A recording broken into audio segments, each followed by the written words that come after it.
maganda maglakad dito sa mga kagaya kong kailangan ng i-exercise yung puso. Ito yung daanan ko papunta ng simbahan.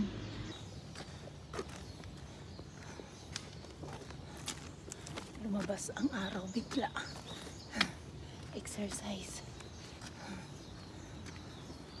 So ito yung daan ko pag nagsimba ako. But everyday pwede po akong pupunta sa simbahan kasi 15 minutes walk lang naman sa akin. At may tao po. Upo na ako kasi napagod ako dun sa kakalaka dun sa may bulabundukin, pero good for the heart yun, exercise. Welcome po pala sa aking vlog. Happy Sunday po sa inyong lahat. At ngayon po ay magsimba ako. Maaga pa naman kasi sinasadya ko maaga akong lalabas sa bahay kasi nga magsimba. At pagkatapos akong magsimba, bibili ako ng lulutuin ko lang ba, yung kaya ko lang din dalhin, hindi mabigat, madalas gulay ganon. Kasi assign po kami ng asawa ko, siya yung namamalingki ng medyo mabigat. Pero pag sobra namang mabigat, ino-online namin yan, through online. Door to door ba. Tapos ngayon, papunta muna ako sa simbahan. Kumusta po pala kayong lahat at welcome po sa aking vlog ulit. At pasensya na po kung ang dami ko pang kailangan reply ang mga comments doon sa mga videos ko kasi nga not feeling well for how many days. Sakitin ang lola nyo, kumbaga hindi mo na ako humaharap sa mga gadgets. But anyway, pag na-okay ang lahat, pag na-okay ang katawan is babalikan ko kayo, puntahan ko yung mga channel nyo. So may bata po sa likod, so punta muna ako doon sa unahan para magsimba. Paulit-ulit na daan lang to pag mapunta ako sa simbahan tuwing Sunday. So ito yung daan ko palagi talaga. Very common place na, diba? Sa aking mga videos. Nasa unahan lang ang simbahan. Pero hindi ako na doon. Mag-video kasi lagi na lang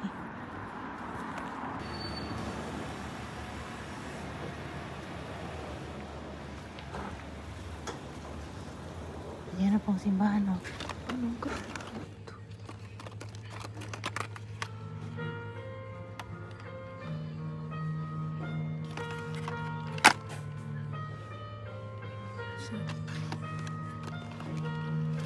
Ito ay bulok.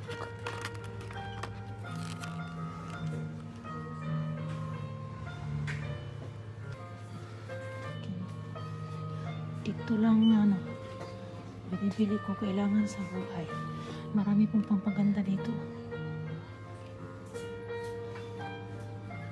Papunta pa ako doon sa palengke na tindahan. Bibili ako ng gulay na kaya ko lang dalhin. Dito tayo. This is KFC. Maglalakad lang ako uwi ng bahay kasi kailangan ko maglakad. Pauwi ng bahay, mabilis lang, malapit lang. Tapos doon ako magbibili ng mga gulay sa malapit lang sa bahay. Ganyan.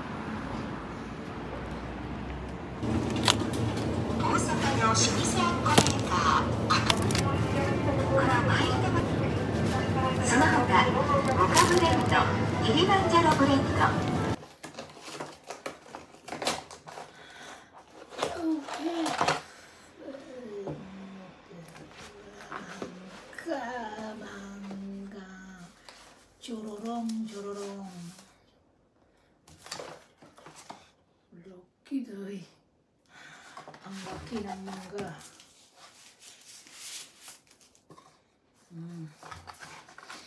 Hindi basta-basta. Laki.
Ngayon naman ay manok na may maraming gulay, na may mushroom.